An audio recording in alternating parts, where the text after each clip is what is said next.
Pra peradilan, saya tegaskan sekali lagi, tidak menggugurkan hak penuntutan dari jaksa penuntut umum. Itu hal yang pertama.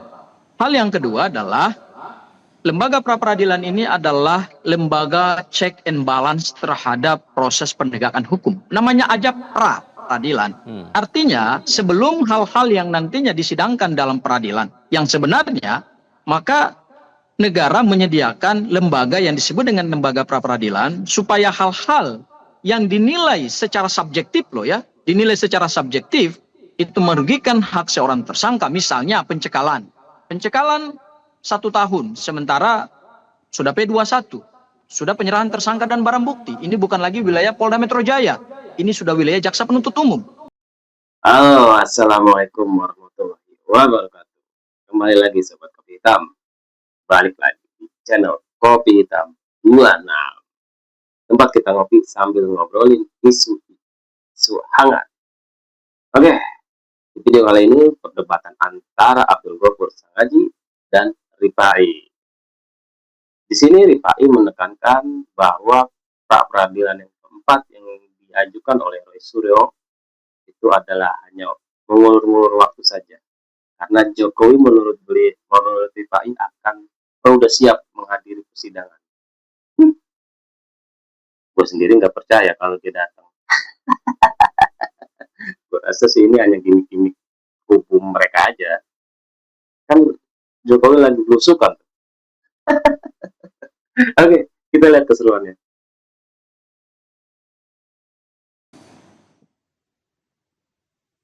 Ya, kalau itu saya kembalikan kepada majelis hakim lah ya. Cuma yang menjadi perhatian, dan ini seharusnya menjadi betul-betul perhatian dalam konteks pembangunan hukum nasional.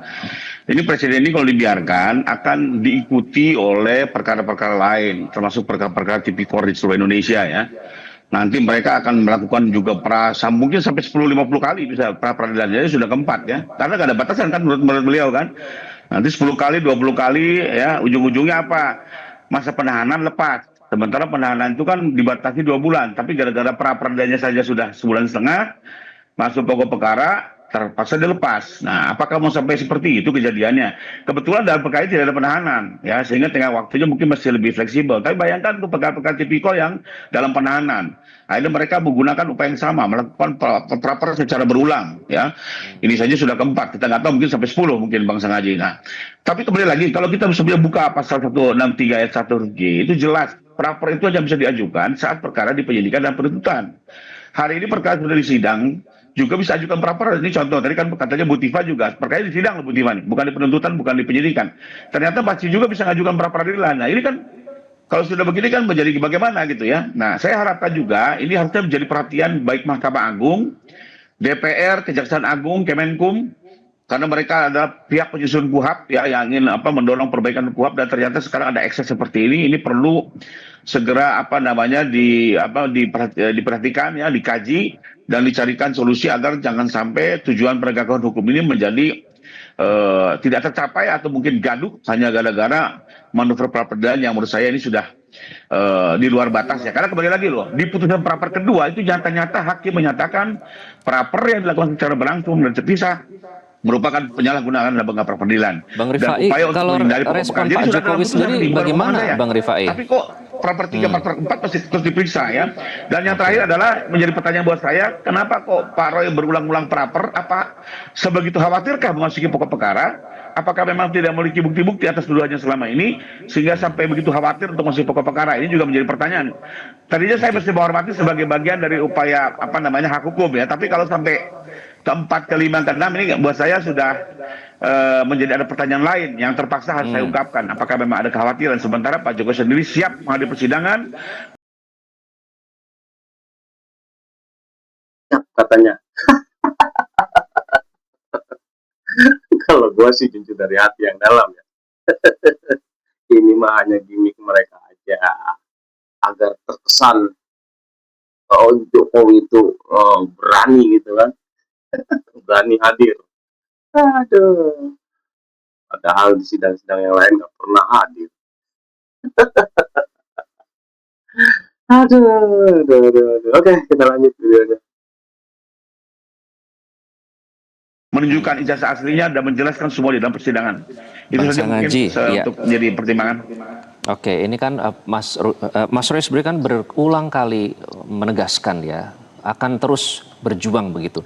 Tapi kalau pra peradilan terus kan perjuangannya ini tidak segera bisa langsung dibuktikan di persidangan begitu ya untuk dugaan fitnah, dugaan ijazah palsu ini.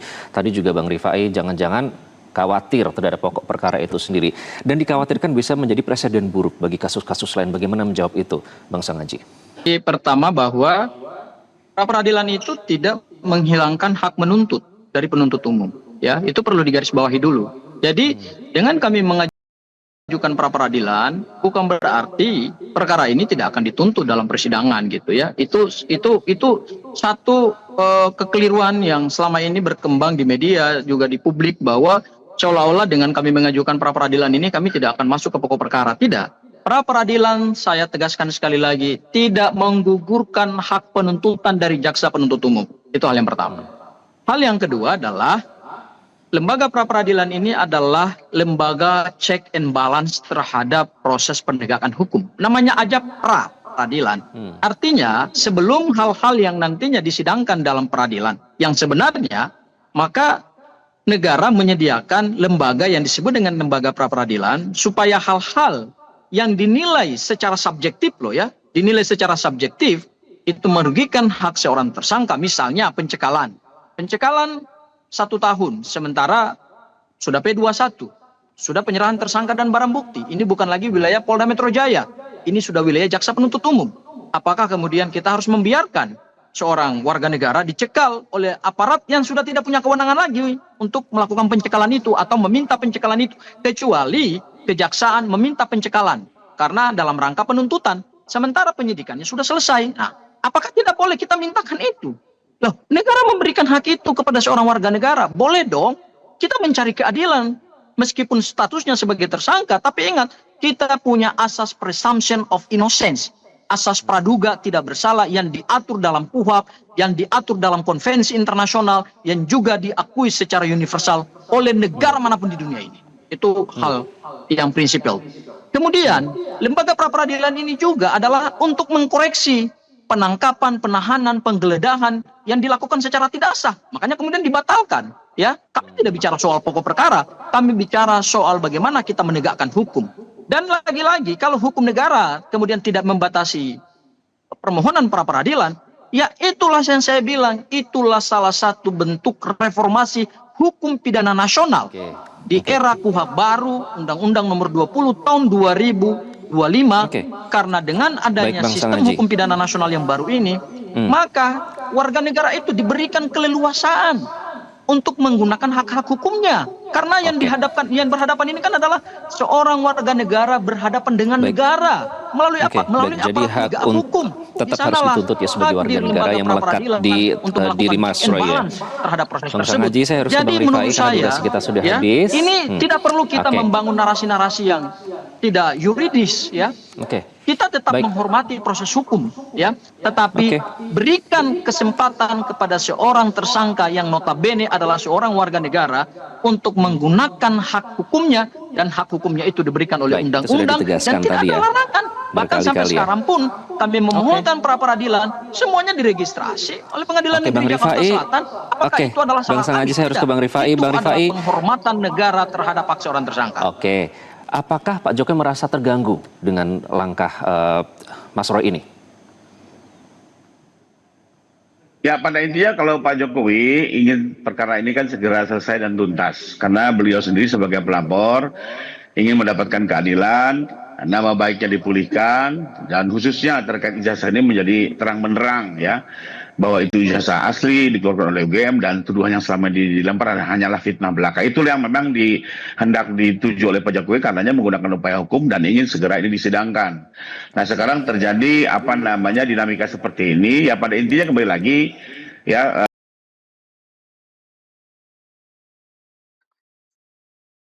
UGM ditolak. Gimana Bang Rifai? Lanjut. Kalau kami melihatnya pertama adalah dari pihak Pak Roy sendiri ya mencoba menggunakan celah hukum ini yang sebenarnya seharusnya bisa selesai kalau hakim sendiri bisa bersikap tegas. Apalagi tunjukin ijazahnya sebelum semua ini terjadi. Tapi ya sih, ada. waktu di PN Selatan itu kan sebenarnya putusan pra peradilan itu sudah mengarah ke situ ya. Yang tadinya saya pikir itu tadinya PN Jaktim akan segera melakukan pemanggilan di pokok perkara, tapi rupanya masih terus tidak berjalan. Nah, ini saya nggak tahu lagi dengan prapernya Bu Tiva, apakah perkara yang sudah dijadwalkan diumumkan secara terbuka ini tanggal 6 Agustus ini akan berjalan atau tidak, ya kita lihat lagi ya. Kembali lagi kalau dibuka betul pasal 163 ayat 1 huruf G ya, dimohon juga pada kita melihat semua ke KUHP, jelas sekali kok praper itu hanya bisa diajukan di tahap penyidikan dan penuntutan. Ya, nah, kalau sekarang diajukan di penuntutan ujung ya, lalu diajukan masa pokok perkara itu tuntas karena tetap diajukannya di hari terakhir masa penuntutan misalnya gitu ya. Tapi kalau sudah Pak Jokowi jangan berusukan. Nah, ini alasannya lagi berusukan, terus sakit, terus apalah. Oke, sahabat Kopi Hitam, bagaimana nih pendapat kalian? Tulis di kolom komentar. Jangan lupa like, share, komen, dan subscribe channel Kopi Hitam 26.